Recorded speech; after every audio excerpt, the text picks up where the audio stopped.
আসসালামু আলাইকুম দর্শক আমার হাতে যে ফলটি দেখছেন, আমি যে গাছের নিচেই দাঁড়িয়ে আছি, এই ফলটিকে হয়তো অনেকেই চিনেন। শহরের লোক তো চিনেই না, বরং গ্রামেও আজকে হারানোর পথে যে ফলটি, সেটি হলো ডেওয়া ফল।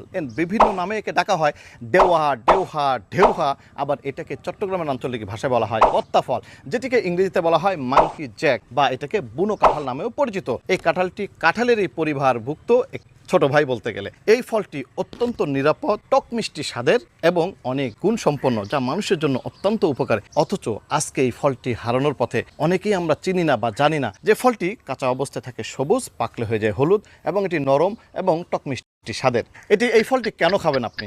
কারণ এই ফলটি যেমন মানুষের মুখে রুচি আনে, এটা বমি বমি ভাবকে দূর করে, গ্যাসের সমস্যা দূর করে, কোষ্ঠকাঠিন্যতা দূর করে। এতে রয়েছে প্রচুর পরিমাণে আয়রন এবং ক্যালসিয়াম, রয়েছে পটাশিয়াম, যা মানুষের রক্তের ব্লাড প্রেশার বা রক্তচাপকে নিয়ন্ত্রণ করতে সাহায্য করে, এবং ক্যালসিয়াম মানুষের হাড় ক্ষয়রোধ করতে সাহায্য করে। এই ফল